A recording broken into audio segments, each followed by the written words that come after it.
At first, the smell of burning in the apartment seemed strange to him, as if someone behind the wall had forgotten something on the stove. Then he realized that the smell was coming from his own table. On the edge, under a stack of old receipts, a small electronic alarm clock with a scratched case was flashing dimly. Next to it lay the removed batteries, cold and clearly dead. He had taken them out a few hours ago to finally silence the nighttime beeping. But the alarm clock seemed unaware of this. The screen glowed in the dark, and there was a faint, almost internal ringing in the apartment, as if the signal were coming from somewhere else, not from the wires. Greetings to those listening to this story. Please write in the comments where you are watching from and how you feel about nighttime sounds that are difficult to explain right away. I wish you peaceful but very attentive listening. He agreed to this apartment almost without hesitation. Low price, furniture already assembled, a desk by the window, and normal commute to his night job. For a man who had recently moved out of a cramped dormitory and was always afraid of being left homeless, it seemed like salvation. The landlord was in a hurry and mentioned in passing that the previous tenant had died at night at this very desk. The apartment had been empty, and it was important for him to simply stop losing money. The protagonist listened and thought only that he needed his own quiet place, not someone else's story. Inside, everything looked neat and unfamiliar. In the kitchen, the dishes were arranged by size and color, and the teaspoons stood separately in a glass. In the room, there was a sofa with a smooth cover and a table under glass, under which lay receipts for electricity and water. The chair stood strangely, not pulled up, not pushed back, but as if someone had stood up abruptly and was about to return. On a small piece of paper under the glass was written the date and time of night when, according to the owner, the hostess had died. He remembered these numbers but tried to push them out of his mind as unnecessary anxiety. He had noticed the alarm clock earlier that evening. It was a small rectangular box with a faded screen, old plastic, and a crack in the case. Inside were two batteries that seemed to be dead. Out of habit, he put them back in anyway. The screen came to life and the alarm beeped testily. The hero set the time, turned off the alarm, and threw the device on the edge of the table, deciding that he would simply buy a new one later. He was sure that this would end his conversation with the former owner's belongings. His neighbor caught him on the stairs as he was returning from the store with cheap groceries. Dry and attentive, she asked him how long he had rented the apartment and whether he had enough money.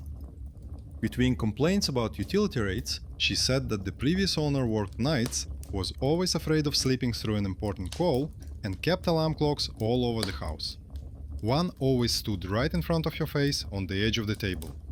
The neighbor added that the woman had died at exactly the same time that was recorded in her notebook, and since then some people had been hearing a strange squeak at night.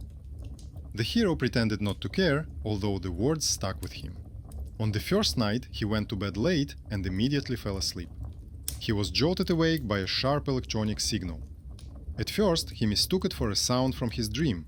He had dreamed that the office phone was ringing at work. Then he realized that the room was real and dark, and the signal was cutting through the silence. He got up. The alarm clock on the table was glowing, which he thought he had turned off completely. Numbers flashed on the screen, and he managed to make out the time, 3:47. He pressed the button, took out the batteries, and this time hid them far away in the closet so he wouldn't get confused. The screen went blank.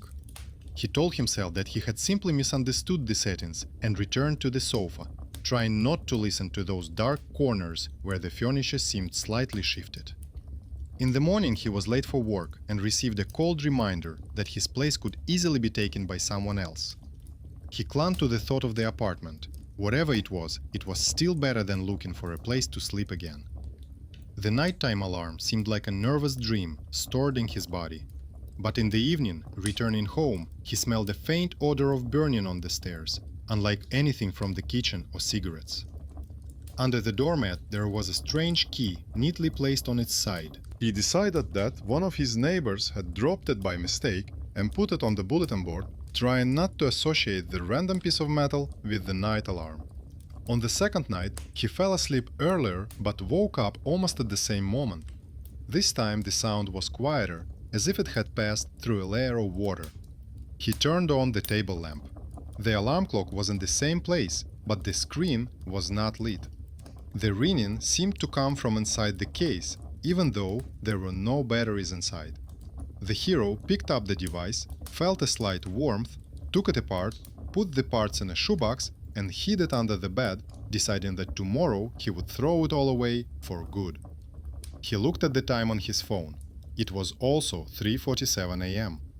Now it was not just strange, but persistent. By morning, little things began to come together in his head. The chair was again at the same angle as on the day he moved in, although he remembered moving it differently. There was a new dent in the carpet near the table, as if someone else had been sitting there before him. Under the glass of the table, he noticed a card he hadn't read before. It was an old hospital card with a contact number for a relative. The surname on it matched his mother's maiden name. The connection was real. The previous owner of the apartment could have been a distant relative of his whom he had heard about in passing as a child. During the day, he tried to explain everything to himself with simple things: his habit of looking for coincidences, fatigue from night work, the noises of the old house. But by evening, he realized that he was waiting for the night not as sleep, but as a test. He decided to use what he was good at: recording. He connected an old webcam to his laptop and positioned it so that the table and chair were in the frame. He turned on the recording. He left his phone on the edge of the tabletop with the voice recorder running. Before turning off the light, he looked once more at the card under the glass, at the line with the number and the familiar surname. And for the first time, a simple thought occurred to him. Perhaps the alarm clock in this apartment was now ringing not just for no reason, but for someone very specific. In the morning, he woke up not to the sound of the alarm, but to the light that cut through his eyes through the curtain that was not completely drawn. His head was buzzing, as if after a long shift, even though he had done almost nothing. His first thought was not about work or money, but about the shoebox under the bed. He slowly bent down, found the cardboard, pulled it out, and held his breath for a second, as if expecting to hear a thin squeak from inside again. But there was silence, only the rustle of cardboard on the floor. Inside was the unscrewed body of an alarm clock, small parts, and an empty space where the screen should have been. The plastic felt cool and completely lifeless. He put the box back, went to the kitchen, turned on the water, and only then noticed another detail. On the windowsill by the sink lay a folded rag that he didn't use. Next to it lay a small sponge, slightly damp. The neighbor had said yesterday that the previous owner was obsessed with cleanliness and could wash the same surface several times in one evening. The hero did not touch the windowsill, but the marks were fresh, as if someone had recently wiped the water here. This trifle lay on top of the nighttime ringing and the repeating time, and together they became like a list of clues he hadn't asked for. During the day at work, everything fell apart. His boss had a list of complaints. He hadn't replied to a letter on time. He had forgotten to return a tool. The protagonist nodded and thought that the worst thing now would be to end up with nothing again, with his belongings in bags, looking for a new place to stay. The apartment with unfamiliar furniture and a strange alarm clock was not a scary place for him, but his last chance to stay. This thought kept him from simply deciding to give up and move out. He caught himself looking at his watch all the time and shuddering slightly every time the hand approached that very moment.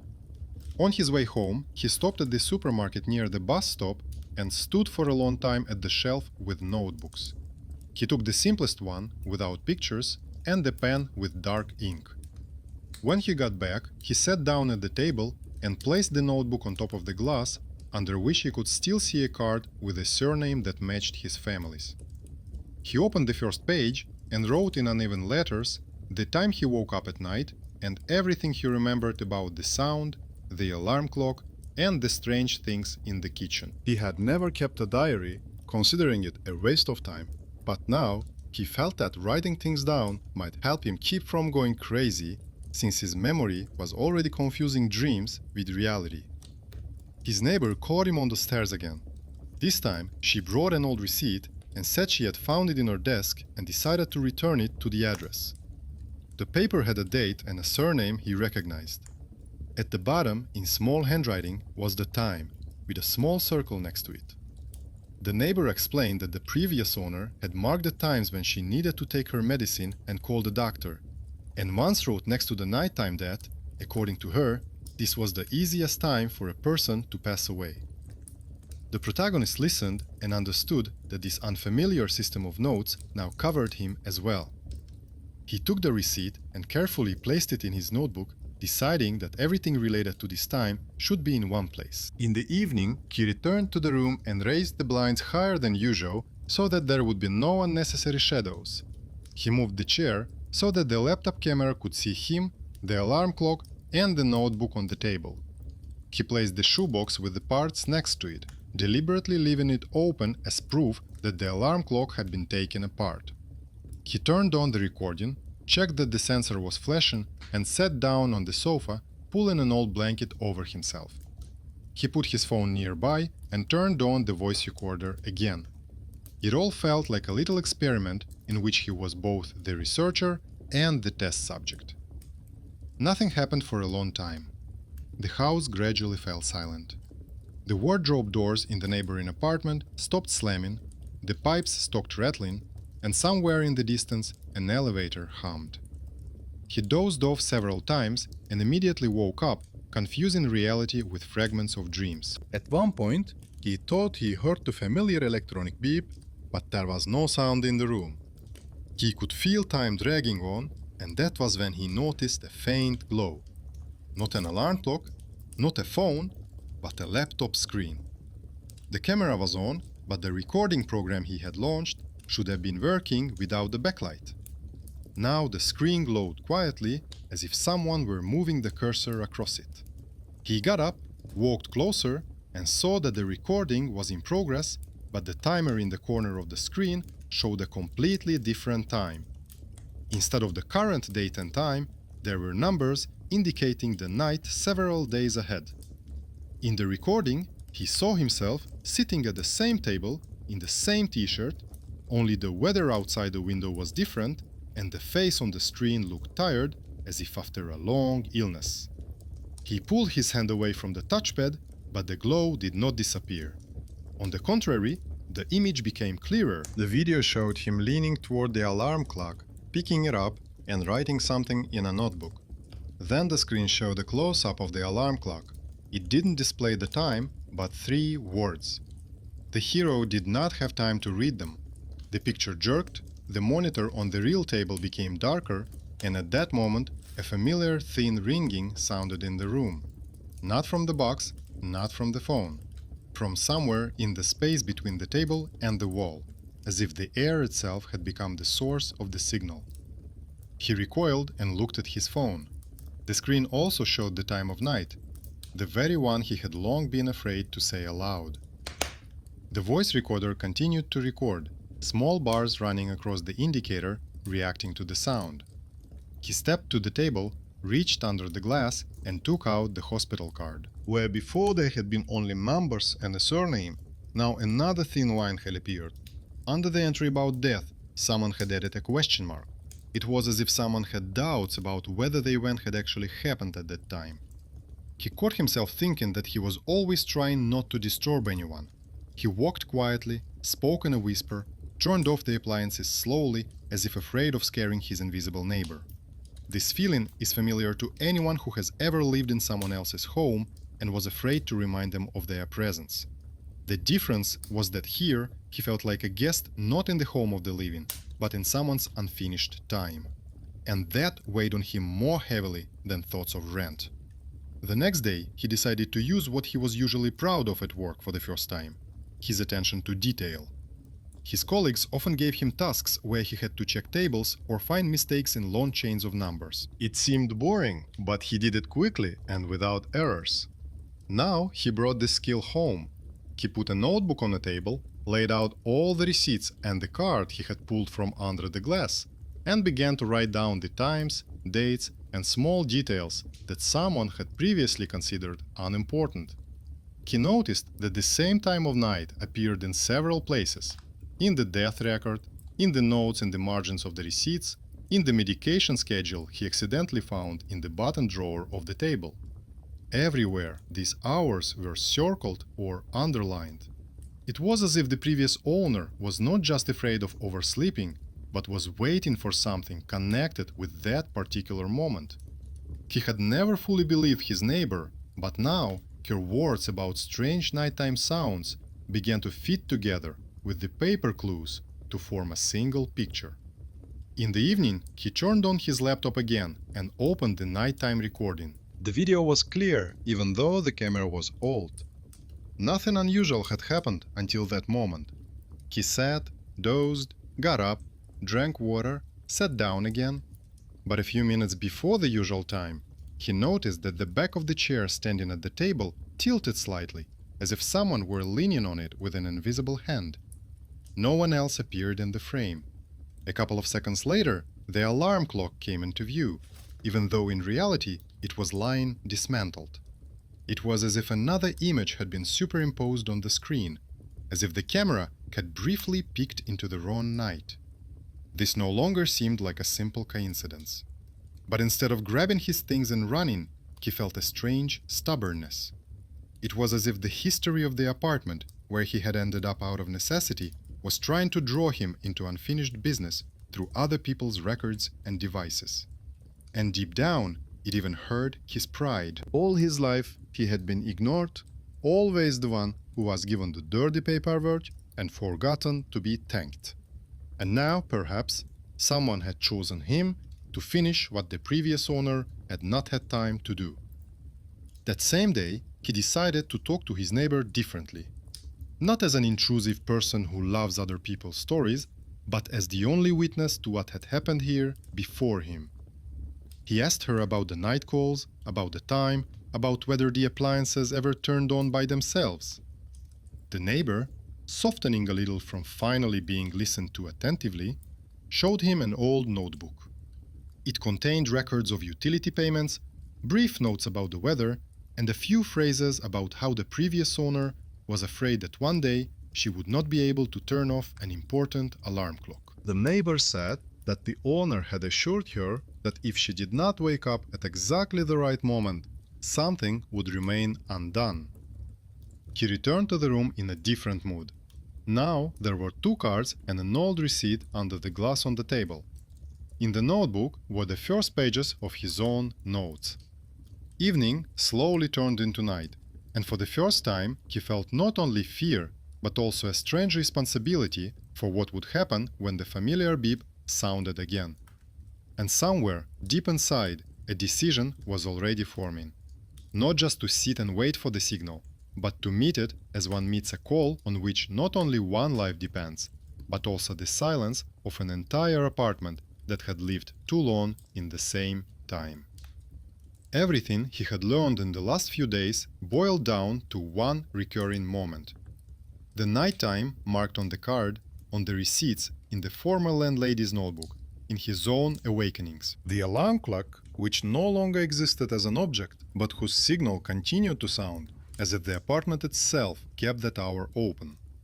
He caught himself thinking that he was no longer waiting for everything to end on its own. Now he was waiting for this very signal, as one waits for the results of a test or a response from the office that will determine whether your contract will be renewed and you will keep your housing. In the afternoon, he sat down at the table again and opened his notebook. On one page, he listed everything related to that hour. The record of the previous owner's death, marks in her old schedule, strange alarm clock calls, the time when the laptop showed night several days ahead. Next to it, he added his own observations. A damp sponge on the windowsill, as if someone had been wiping up water. Rustling in the room before the alarm went off. A slight shift in the chair in the camera recording. The result was a list that did not exude mysticism, but rather a dry, almost businesslike insistence. It was as if an invisible person was trying to convey the same simple reminder, but each time was met with the fact that no one heard him in time. He remembered his boss's words about his eye for detail and for the first time in a long time, he felt that this quality could be useful not only for other people's reports. There were a few more pieces of paper in the desk drawer, old receipts, scraps of notes, a sticker with a note that before going to bed he should go around the room and check all the outlets. Wherever it said to turn something off, there were either two underlined lines or a small dot next to the note. This was especially true of the old extension cord under the desk, which powered the computer, lamp, and chargers. He bent down, looked there, and saw a charred spot near one of the sockets that could have been mistaken for old damage. He hadn't paid any attention to it before. This detail made him look differently at the phrase that popped into his head every time he thought about the night signal. Not the abstract "live without having time", not some general fears, but a simple everyday meaning. Don't forget to turn off something dangerous. The apartment was filled with old appliances that weren't designed for constant use. The wiring hummed, the lights sometimes flickered, as if the current in the walls was debating whether to continue or stop. Now he began to see all this as the backdrop for someone's last attempt to prevent something that could happen not only to one person, but to the entire building. That day, the doorbell rang. It was not a courier or a familiar neighbor at the door, but a man in a robe with the logo of the service company. He said that an inspection of the switchboard was planned in the building and that the electricity would need to be turned off briefly at night to replace some of the wiring. The protagonist mechanically asked what time this was supposed to happen and heard a familiar combination of hours and minutes. The employee named that very moment of the night with the caveat that there might be a slight delay. It sounded like the answer to all his notes. Not an unexpected guest from another world, but a simple electrician who did his job and left, leaving behind an official document with a stamp indicating the date and exact time. This paper became another line in his notebook. He carefully wrote down this coincidence, noting that now he had not only personal observations and rumors, but also a document linking the introduction night hour with real action in the house. If before he could afford to think that everything that was happening was a strange game of his nerves, now other people were at stake. What happened that night could determine whether his neighbors would wake up to their usual routine or find themselves in a hallway filled with smoke and screams. This thought sobered his fear and turned it into tense anticipation, which carried almost as much responsibility as it did horror. In the evening, he tidied up the room again, but this time he did everything consciously. He checked every outlet, every wire, unplugged unnecessary extension cords, leaving only those that were absolutely necessary. He made sure there was no dust under the table that could ignite from a spark.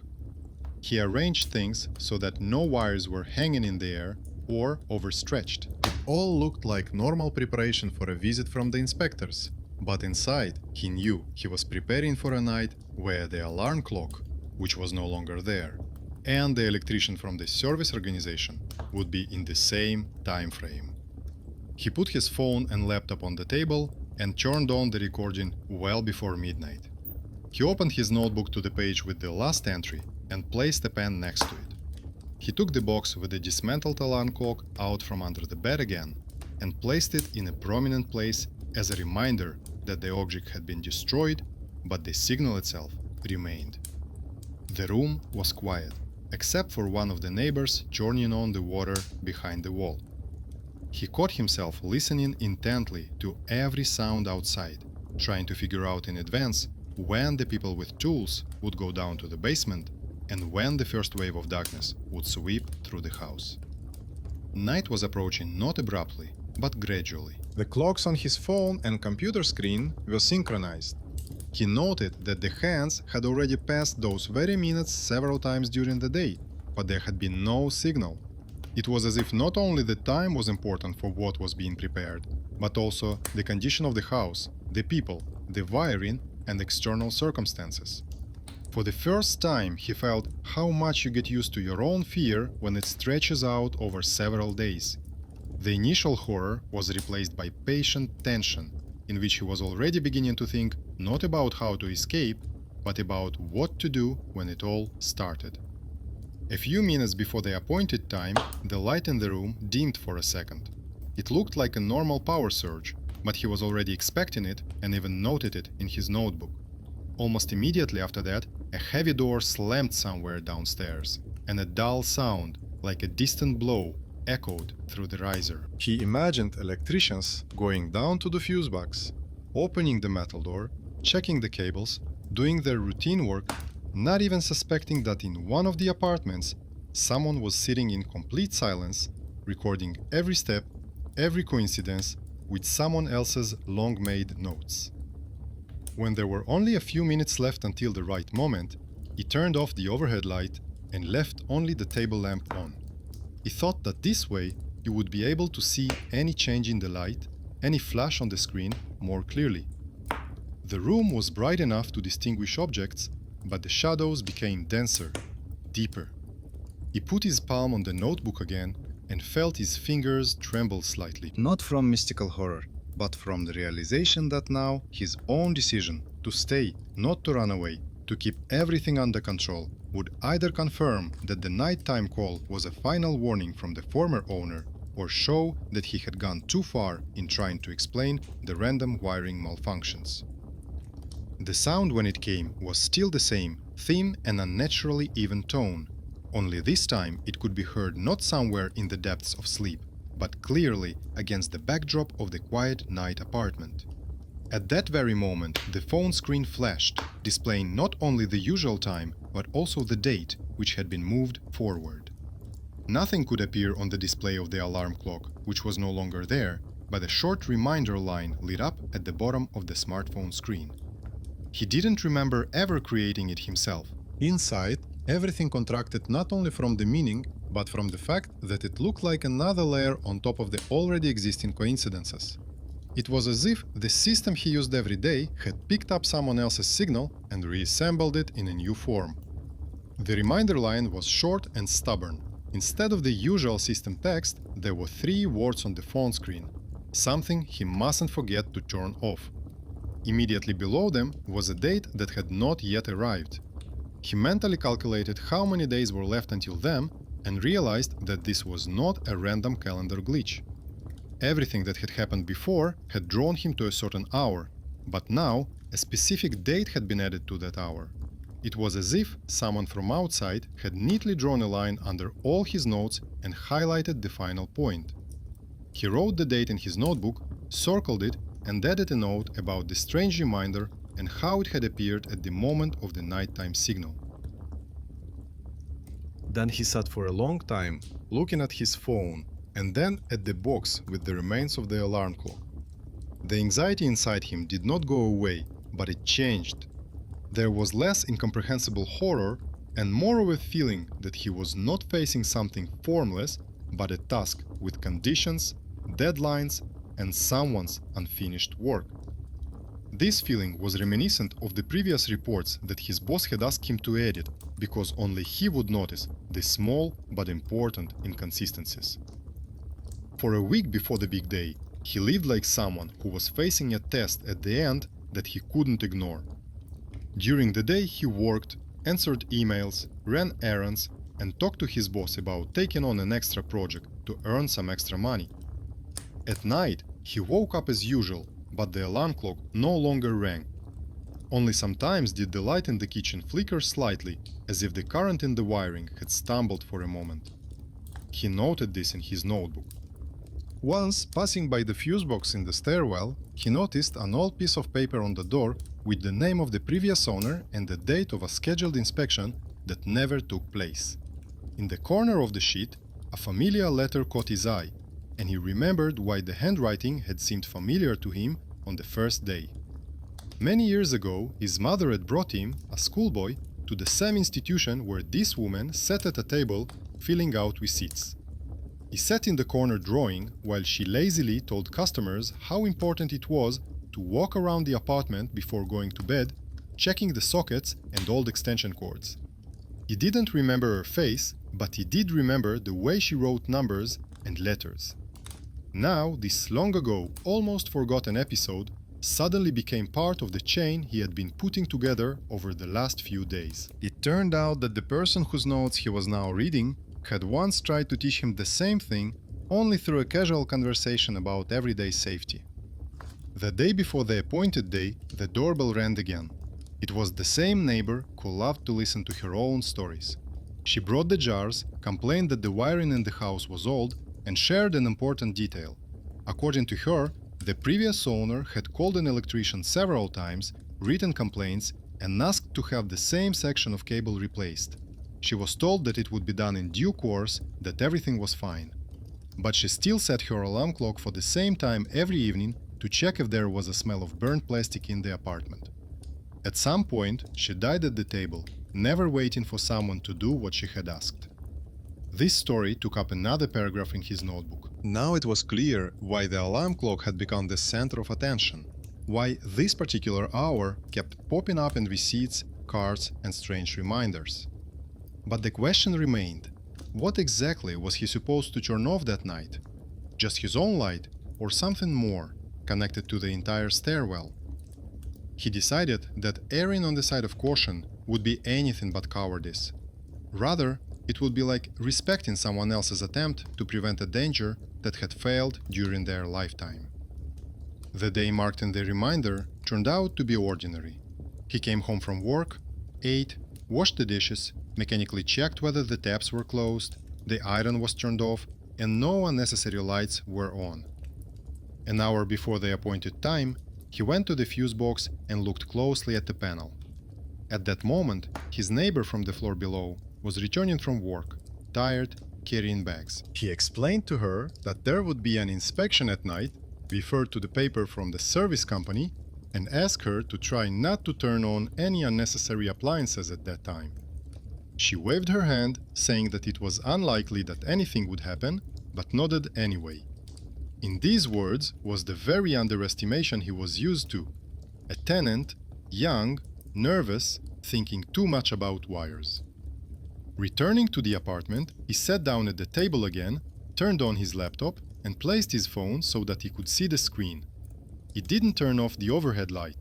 On the contrary, he left everything on so that he could clearly see any flickering. It felt like he was deliberately putting strain on the system to test it to its limits, but at the same time keeping his hand on the switch. The refrigerator hummed quietly under the table, and the steady rustle of the router could be heard from the other room. Against this domestic backdrop, one thought pulsed through his mind. He couldn't leave until he understood why all this was happening. A few minutes before the hour, the lamp above the table flickered and went out for a split second, then lit up brighter than before. A moderate but recognizable smell of heated insulation wafted in from the hallway. He had smelled it before in the office when an old extension cord had almost melted during a meeting. Back then, his caution had saved the equipment. Now everything was repeating itself on a more dangerous scale.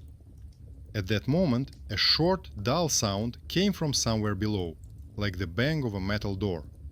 He realized that someone had opened the fuse box. The phone lit up on its own, as if it had received a hidden signal. The screen displayed the same time as on the death card and the date he had written down a week ago. Below them was the same phrase asking him not to forget to turn it off. Without hesitation, he got up and went into the hallway, grabbing a flashlight from the box. Opening the door, he heard that the light on the landing was also flickering strangely. The air was thick with the smell of overheated wires, which made his throat tickle. A narrow, warm strip ran along the wall around the riser. He quickly went down to the fuse box and saw that the door was still ajar. Inside, someone was already poking around in the wires. It was the same electrician from the service company who had come during the day. Tools lay on the floor, a flashlight illuminated a chain of cables, and one of them was clearly overheating, enveloping everything around it in a strange dim glow. The electrician muttered something under his breath about how he hated nighttime power outages. Without arguing, the hero showed him the paper, his notes, and the fact that strange power surges had begun to flicker in the apartment long before the inspection. She described the smell, the time, and the fact that the previous owner's old complaints had concerned this very area. The conversation was neither loud nor dramatic. Rather, it was a dry, restrained discussion between two people whom circumstances had brought together. The electrician initially dismissed it, but when he heard that the symptoms always recurred at the same time, he frowned and dug deeper into the panel. There he found a piece of old cable with damaged insulation, which should have been replaced when the complaints were first made. His expression changed. He realized that this time he was not a nervous tenant, but a real threat. He pulled out the damaged section, temporarily cut off power to half of the stairwell, and muttered that it was good that someone had raised the alarm in time. The residents, who had poured into the hallway due to the sudden power outage, whispered discontentedly, but when they saw the blackened piece of cable in the electrician's hands, they fell silent. The neighbor, who had considered his panic unnecessary, looked at him differently. There was no loud gratitude in her gaze, but a simple, quiet appreciation. He didn't feel like a hero in the usual sense. Rather, he felt like that little man who once noticed that a couple of lines in a document didn't add up, and now applied that ability not to papers, but to a residential building. When he returned to the apartment, the smell of overheated plastic had already dissipated. The lights were turned on later, and all the appliances worked as if nothing had happened. He walked over to the table and looked at his phone. There was no reminder or strange date on the screen. The alarm clock was silent, like dismantled mechanisms are silent. He opened his notebook and finished writing the last entry about the night check, the power outage, and the cable he found. Then he turned the page and left it blank. For the first time in all these days, he didn't feel like he needed to urgently finish something in this story. The following nights, he slept unusually deeply. The alarm clock no longer ran at the appointed hour or at any other time. Sometimes, out of habit, he woke up and looked at his phone, but only the usual time and date were displayed. Traces of the previous owner still remained in the apartment. Neat notes, receipts, a sticker on the fuse box door. But now they were perceived not as a source of anxiety, but as pieces of someone's life, in which a person tried to keep control of what was within their power until the very end. And even after her death, her neatness in small things proved stronger than the indifference of the system and the fatigue of those who were supposed to come on time. One afternoon, he walked around the room and noticed that the alarm clock in the box was still lying there, motionless. He was struck by how calmly he now felt about it. In the evening, before going to bed, he caught himself doing his usual routine. He walked around the room, checked that all unnecessary appliances were turned off, glancing at the window and the dark screen of his phone. This little ritual was the only thing left of the whole story.